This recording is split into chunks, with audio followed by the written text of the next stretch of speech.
Hello everyone! Recently I released a video where I shared my opinion as a longtime fan of the S.T.A.L.K.E.R series, praising S.T.A.L.K.E.R 2. However, in this video I'd like to focus on downsides of the game that I noticed during my playthrough, so let's dive right in. This game introduces a large open map with many locations, both new ones and those brought over from previous games. Personally, I found it fascinating to explore the zone, and I was captivated by the scale of this world. But as you go from mission to mission, the only things to do along the way are exploring, searching for artifacts or shooting mutants. It gets repetitive pretty quickly. Additionally, the severely limited stamina is frustrating.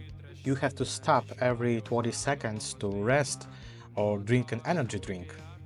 Sure, there are random encounters or events, but for a world of this scale, there should be more of them. The lack of a proper fast travel system is another drawback. Guides exist, but they only takes you a faction basis, which makes traveling just a little easier.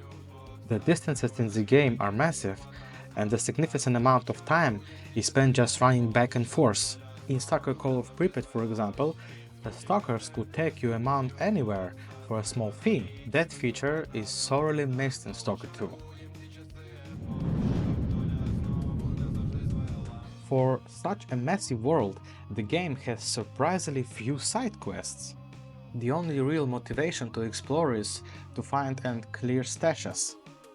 Unique characters like the leader of Duty or Freedom are present, but there are no meaningful interaction with them. It feels like quests related to them were cut from the game.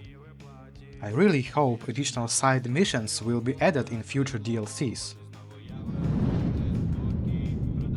Another crucial detail is a PDA. In the old games, it was a treasure trove of valuable information about mutants, anomalies, artifacts and more.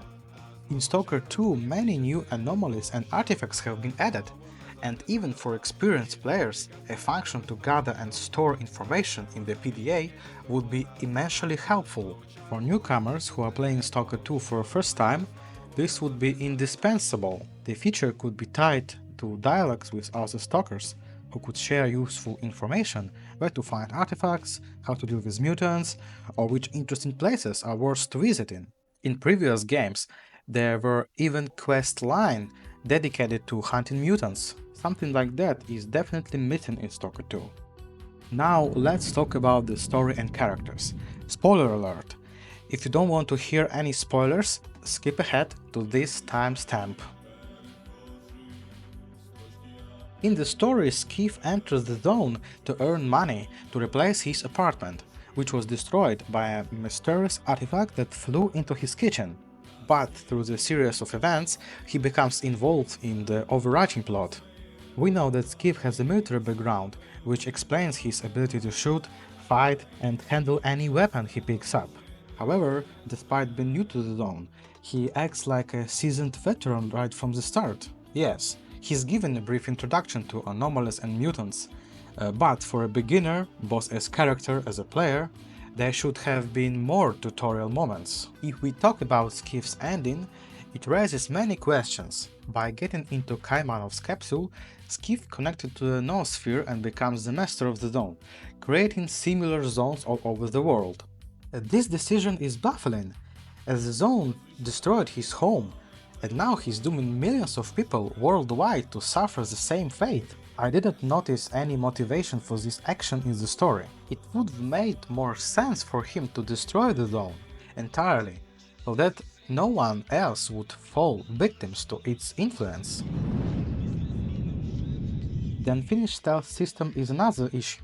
While enemies can see Skiff perfectly in complete darkness, as if they have thermal vision, heartbeat sensors or night vision goggles, none of this exists in the game, or at least not for a protagonist. There was a moment in the game where I tried to silently clear out a small mercenary base at night. The mercenaries were inside a building with no lights on, making them as hard to spot as a black cat in a dark room. I couldn't see them, but they saw me, as if they had drunk a night vision potion from Minecraft.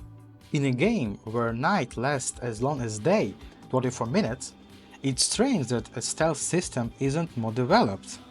With a proper stealth mechanic, Skiff could have been like the illegitimate child of Naked Snake and Sam Fisher, but unfortunately, the system as it starts is underwhelming. In conclusion, despite all the flaws I've pointed out, I am 1000% satisfied with the game and the experience that it provides. For me, it was like childhood dream comes true. Still, I believe that fixing or improving the elements I mentioned would make the game even better.